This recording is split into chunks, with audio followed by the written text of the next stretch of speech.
Welcome to Sales is Not a Dirty Word, the show that proves if it's a fit, it's a fact. I'm your host, innovative sales coach Aleasha Bahr, the creator of the Black Sheep Sales Method. If you're a done-for-you service provider who's ready to sell differently than the mainstream status quo so you can grow your profits and impact without pressure, pitching, or pretending to be someone else, then this is for you. If you're interested in how to convert 8 out of 10 of your sales meetings with the Black Sheep Sales Method, then go to www.aleashabar.com. This episode is with Erin Marcus.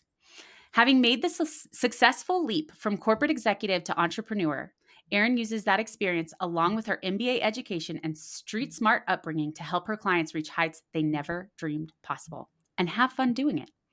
Erin Marcus is the founder and CEO of Conquer Your Business, an international company helping driven entrepreneurs and small business owners get the financial and emotional freedom they need to build a business and a life they're proud of.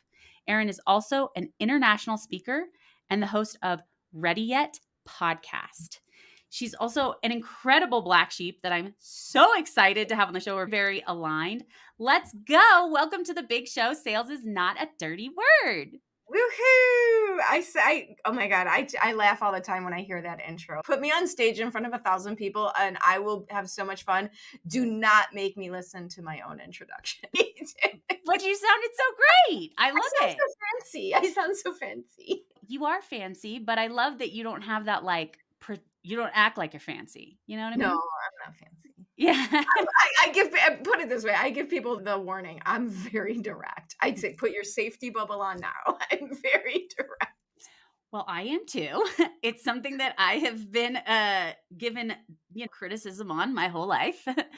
And I finally just leaned into it I love because it. there are benefits to being direct Look too. how much So time we save.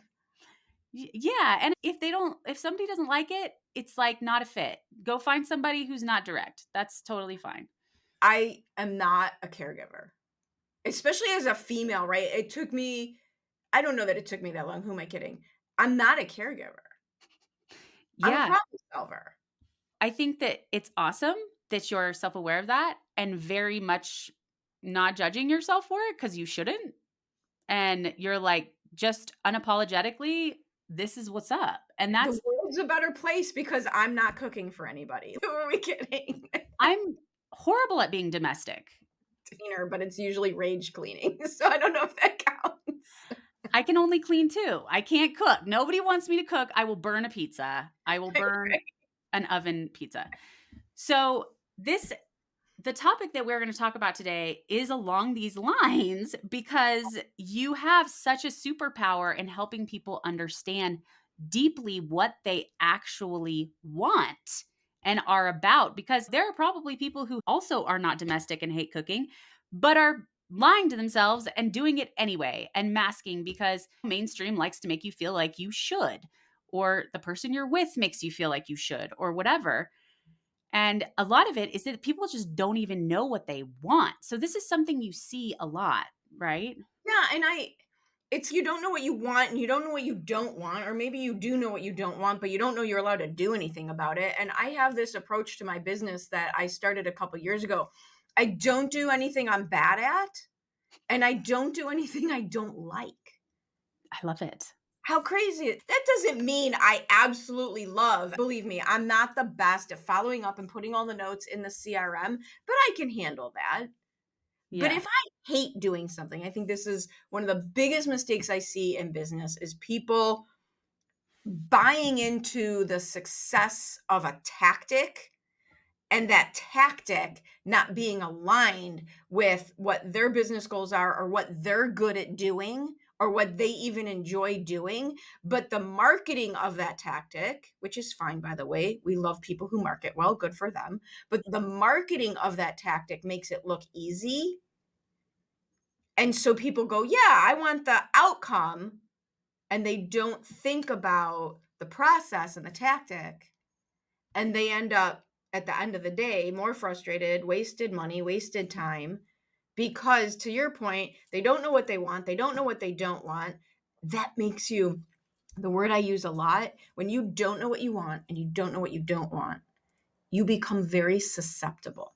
You become very susceptible to other people's influence Doesn't make them bad or wrong, this personal responsibility, but you end up with no litmus test, right? You end up with nothing to bump your ideas up against to see, is that me? Is that not me? Yeah, that is so true. It reminds me so much of someone I know that just recently came from a sales coaching program where they told her she had to cold call. She had to get rejected a ton of times. And to your point, that tactic did not align with her. What aligned with her was going to networking events. And she got clients that way. Great. Right. That's another way to do the same thing. Why would you do something that you hate because somebody said you should? And it's because, again, and I hesitate when I say this stuff a little bit, not a lot of hesitation, but a little hesitation, because I don't want to make it sound like I'm against people who teach these tactics. It's not the tactics' fault. Right. It's not the tactics fine for the right person for the right business. And what happens is we become susceptible to what I call one size fits all, soon to be obsolete insta tactics. Because if you add to the fact that we don't know what we want and you don't know what you don't want, you don't know where you're good at, you got all these stories going in your head, and now add in the fact that we all live in what, it's a little outdated, but we used to call it the microwave society. I Hmm. want instant results all the time. Oh. Now you could probably call it the Amazon Prime Society. I get very upset when I don't understand why I can't get this Yeah. thing from China tomorrow. What are you talking about? I have to wait 2 days? What is this? Yeah. Right? But when you put all that together, it's no wonder so many people are having challenges. Yeah, absolutely. And it's so you almost help people when you say like your own litmus test, like you help them get in touch with Yes. their intuition. And do you do that just by asking a lot of Just questions asking and a calling million questions. and calling bullshit? You have to be able to call bullshit too. Calling bullshit, but also listening to, and I think this is where my background, so I grew up in public schools in the 70s and 80s in Chicago with people from 22 different countries. Nobody spoke English, nobody had any money, we were just trying to make it, right? I have a degree in journalism, which literally taught me how to ask questions and listen to what's being said and what's not being said. And then I have a very big corporate experience in marketing. It's all about communicating with intent and listening. Communicate with intent and listening. And the business side, right? So the business side is very straightforward. Where are we at? Where do we want to be? What it reverse engineer the action plan that gets us there. That's the simplistic view of what we do. But when it comes to taking action, it doesn't do my client, it is not of service to my clients to tell them they have to do the thing they hate doing. That's fine. So that's why my whole approach is strategy before tactics. There's a million ways to make $1 million businesses. There's millions of ways to make $1 million business. I promise there'll be several of them that'll work for you. There'll be more of them that won't. And it's really just through conversation and then taking action and then measuring and tweaking and doing it again and again that we find the right fits. And I wonder if you come up against, I would imagine in the beginning, people who might not even feel comfortable voicing a desire or a lack of desire because they don't think they're allowed to. Yeah. It really is. My woo coaches will tell me you hold space for people. Mm. And that's true. I get it. I get it. I now have the language to speak. I've done enough studying. I can speak the language. But to me, the most important thing to me is that I come from such a non-judgmental place because we are all up against neuroscience. Mhm. It's normal. Your brain's job is to keep you alive. Its job. Things are scary. That's its job. That's fine. Don't make yourself wrong or bad for having a really good brain that works the way it's supposed to. Mhm. We just have to figure out how to get around it. What can you do? What won't? How do we find your growth edge where we're stretching without paralyzing you? Mm. I think that's one of the mistakes people make is they try to make big leaps instantaneously that end up paralyzing them because they're trying to emulate somebody who, by the way, didn't make that leap. They're there now. They're there now, but they didn't do it. And the world that they came up in doesn't exist anymore. Damn, that's so good. The Gary V's, the Tony Robbins, I get it. the ClickFunnels guy who name is too close to the Virgin Airlines guy, and I can't remember which one. Russell Brunson. Every time. Every time. Richard Branson, Russell Brunson. Like, it's not Yeah. me, too close. Yeah, it's close. It's close. And it's not that they're wrong. And if you listen, the Amy Porterfield, who's she's got number 1 with the list building, if you listen to them, they're very open about their story. They tell you how hard they've worked. They tell you how long it took them. And nobody listens. But Huh. the world they came up in doesn't exist anymore because our world just changing that fast. Yeah, it reminds me of when I saw something on an interview with Dave Ramsey recently, who was like saying how you should be able to save money and all this, and was like, there are places that do childcare for free. And it was like, what world are you in, man? What? Last time you had a kid. And I think where mine It's- comes from, and I go back to, you can't be judgmental about these situations because, again, I grew up with people from 22 different countries in the city of Chicago. I grew up with kids in the projects, and everyone's, oh, get a job. My friends were on a wait list for a job at McDonald's. My friends were taking 2 buses and a CTA train to get to a school. They were leaving their houses at 5:30 in the morning Oh my God. to get to a school where they were less likely to get killed. And so the judgment is inappropriate. It's easy to say, "Well, just change your perspective." It's easy to say, "Well, manifest it, think positive thoughts." Easy to say, "Just do this one thing." Yeah. And if you don't dig deeper, I hesitated to label myself a coach when I started this business because I didn't want to throw my hat in that ring. I didn't want to throw my hat in that ring because I felt there was way too many people who were very good at parroting a list of what you should do, Yeah. and they couldn't actually explain to you how to do it.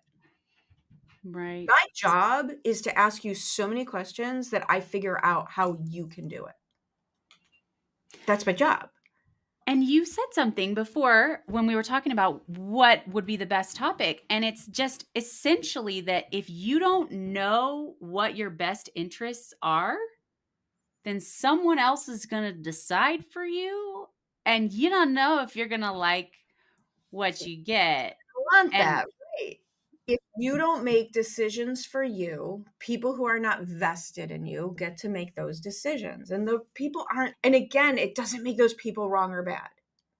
You see the great resignation. If they treat their employees like crap, walk out the door. And now I understand it's hard to get a job. It's hard to get a job. And I get it. I don't want to diminish that. But make yourself, you know who doesn't get fired and gets jobs real easily? The most valuable player. Personal yeah, responsibility along with it.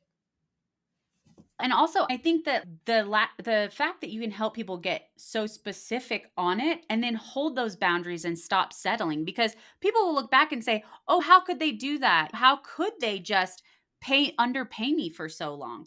You let them. Let 'em. Can you blame them? You Can let you? them. Yeah, You it's not. If you were in their position, you would have done the same damn thing, probably. people, they do what they can get away with doing. You teach people how to treat you. And again, I say these things and I have an edge to me and I get all excited. I have a lot of energy. So I'm like this. I'm almost 54. Could you imagine when I was like 30? Like, Hellraiser. right? But I don't want anyone to interpret the energy and the directness with judgment. Oh yeah, okay, I I don't appreciate that. care what the companies like. Do things need to change 100%? Does representation matter? 100%. Like, I have no problem telling you exactly where I land on all the big hot buttons. But speaking one person to another, are you going to waste your life waiting for that systemic change? Does it need to change? 100%. Why should you waste your life waiting for that systematic change? Systemic. And we talked about this. We were both basically, "Oh, I don't really like that rule, so I'm not gonna pay attention to that rule, and I'm gonna do whatever I want." So, as long as it doesn't hurt anybody, Right. right?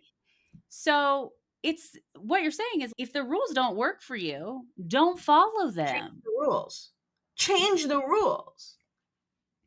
Like, I laugh at myself because I don't know where the gall, as my mother would have said, right? The gall you had as a child. When I was first out of college, I used to manage apartment complexes. What lunatic gave 26-year-old, 25-year-old Erin their multi-million-dollar asset to be in charge of? I have no idea, Eh. but that's what I did. And I remember, now we got to remember this was like in 1990, early 90s. And there were these reports that we had to send in. We faxed them in. That was a big deal. We faxed in these reports Yeah. to the regional office. And they were, it was all the same information. And it was 3 different pages of it reorganized. Oh. I only ever did one. I did. And by about the 4th month, I was supposed to do this every week, my district manager had given up because every time, and where's the other 2 reports? I'm like, it's all in there. I'm it's all in there. Yeah. It's all in there. The information is right there. You're gonna put it in the computer. I can teach you how to reformat the Excel spreadsheet. I'll just show you how to do it. Yeah, you're And basically back like, in make the day, it it was make Lotus 1, sense. 2, 3. It was Lotus 1, 2, 3. I don't know if you remember that. That's how long Wait, ago. what was it? The predecessor to Excel was called Lotus. Lotus 1, 2, 3. Oh, no, I don't think I remember that one. A few years on you. Um, but yeah, it's make it make sense, basically, and there's a lot of people who someone in a position of authority says, "Just do this," and they don't ask any questions. And that's fine, by the way. We need those people. There's roles for those people. They're not great business owners. Right. Get a job. I have people in my world who get things done for me by putting ducks in a row. Yeah, that's amazing help. Thank God for those people. Yeah. I'm not allowed to touch the calendar. I'm not There's a lot of reasons I'm not allowed to touch certain we know. As we know, when we try to reschedule things, Erin's not allowed to touch things, they Yeah. break. Get very confused. But if you feel stuck, if you're feeling if you get to this point where you're like, I'm not happy and I don't know why, because on paper I should be. Yeah. When you get the clenchy feeling, the first thing I would look at is what do you know what you actually want? Have you thought about what it always comes back to you? What do you actually want? And I always say, what do you want? How bad do you want it? And I'm sure people have no idea what to say with that question, but then you ask about 1,000 That's more, another question. and Yeah, it we just yeah. work our way there. That's Yeah. fair. That's fair. If I decided to run a marathon, I wouldn't start out tomorrow by running the marathon. I'd work my way there. And this is actually even scarier. And that's why I said I really do approach this with a lot of empathy. You're up against neuroscience. You're up against subconscious programming. You're up of decades of thought way patterns, ruts in your brain, literally like snow in Chicago, right? Ruts in your brain. Yeah. And that's what we're trying to break through sometimes. So I hate the word grace. Grace and ease just does not apply to me. But give yourself some grace. Give yourself a break. This is how I put it. Give yourself a break, but don't let yourself off the hook.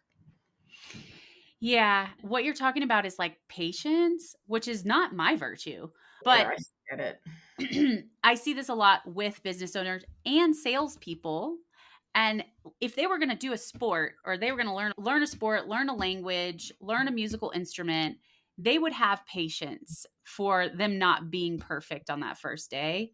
For whatever reason, when it comes to business and sales, they judge themselves so It's harshly. so true. I'm perfect example of that. I love nothing more than physical activity. You're gonna laugh at me. I love nothing more than physical activity I suck at. I think it's hysterical. Really? Uh-huh. I, like, avoid it at all costs. I won't start to play golf because I have to suck for so long, and that's just not a good time. To me, it's learning because of the learning opportunity, I think. Huh. Now, if I never get better at it, that's a different story. But I love learning new things. I Yeah, love learning new things. and you're giving yourself, like, the time, a reasonable amount of A time. reasonable amount of time, not forever. If I keep sucking at it, I'll eventually get bored. But I have no attention span. So if I keep sucking at it, that's not fun. Not but I like the learning of the new things. okay, yeah. So you help people understand, depending on where they're starting, what those next steps are going to be that are going to help them or guide them to Right. getting what they actually really actually want. And truthfully, we do it the other way. Oh, The what you described is exactly what gets most people into trouble. oh, Determining like the way that what do I want? What are the steps that I have to take? yeah. You reverse engineer. Mm. Most people start their business taking one step at a time. And we build and we build and we build on top of what we've created. And then what happens is a couple years in, you've created a business around yourself as the subject matter expert. Normal, totally normal. But now you're out of hours in the day, you're out of days in the week any further. And then we get this feeling like, oh my, it used to be a novelty and now it's, oh my God, is it always going to be this hard? So Mhm. my job, what I love to do is instead start out with where do we want to be? Not where we are now, but where do we want to be? And then we look at, okay, now we're going to reverse engineer the action plan. The first thing you have to do is find the anchors in your business. Your business is a system. Your business is a system: sales, marketing, team, operations, processes, offers, prices, finances, legal. It's a system. And it's like an amoeba little system that's all moving around. At any given point, one or two, at least, branding's another big one. One or two of those pieces of the system are lagging behind the others. And they become an anchor, holding everything back Oh, you mean an anchor like in a bad way? in a bad way. Not Okay. like in a foundation, but Yeah, like in yeah. a boat, right? Okay, It's okay, you're holding me back. Yeah. right. Yeah. So it's like it's holding you back. So we have to reverse engineer the action plan so we can figure out I call you have to prioritize your dominoes, right? So we have to figure out what is holding the business back so we can prioritize now that action plan. And a lot of times it's tweaks, by the way. It's really is tweaks. I'll give you an example. I have a client, they have a great $500,000 business, great business. We looked at their business and with 3 or 4 tweaks to their sales and marketing process, Mm. we found a predictable $1.2 million in their business Wow. without any investment cost, by the way. This wasn't about spending more money on ads. This Yeah. was about doing something differently. What was it? It was the way they were delivering their proposals. Uh, If we changed the way they delivered their proposals, we could predict a 20% increase in their high margin sales. okay. Right there. And it was actually an easier way to do it. It was a much easier, more interpersonal way to do it. Mm, Like one of the things we don't want in your business is like this too. You're very on top of this. We don't chase money. What happens when we chase people? They run away. yeah. Right. So it was like making those types of adjustments. And in their marketing, they had a couple of audiences that were just untapped. They were interpreting because right, it's tweaks. They were interpreting something as well. I never did that because I don't have to. And instead, yeah, you don't have to give a coupon, but if you did this and you gave a coupon and 10% of the people over the year replied to the email with the coupon as opposed to ignoring you completely, no, you don't have to discount your prices, but if you use the coupon as a reason to talk to people, now we've increased your sales, your traffic, and we've increased and you've got a better closing system in place. Mhm. And it was literally like over $1 million over 12 months that they should be able to deliver on with a couple of tweaks. Those were the anchors. Their branding was fantastic. Their team was fantastic, right? It's find the anchor. Mhm. What's dragging and then identifying what to fix. And a lot of times when you're inside, it's really hard to see. It is because of, and here's the other thing, we're all immersed in the world of what's being told to us here. Most people try to solve their business problems with marketing tactics. Oh my god. Yes, they do. They always think that the solution is more leads. Right. Right. Exactly. They try to solve their all of their business problems with a marketing tactic. I have one client, great business, great guy, over the $500,000 mark, wanted to make more money. And so he had a podcast funnel that he was building and a book funnel that he was building. And by the way, those were actually very good tactics for him in his business. But 90% of his problem was a team issue. He Oh was the my. only one.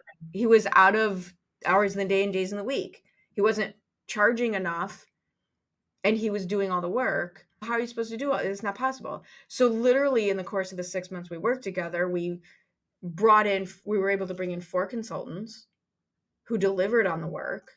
Great people. Now we're not only serving our clients, we're serving our team. How freaking fun is that? Mhm. And elevated his situation to where now his job as the business owner is to grow the business, not do the work. Yeah.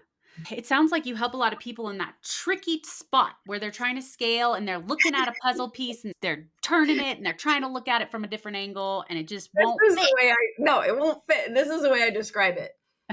You try to get over the bridge from business operator to business owner.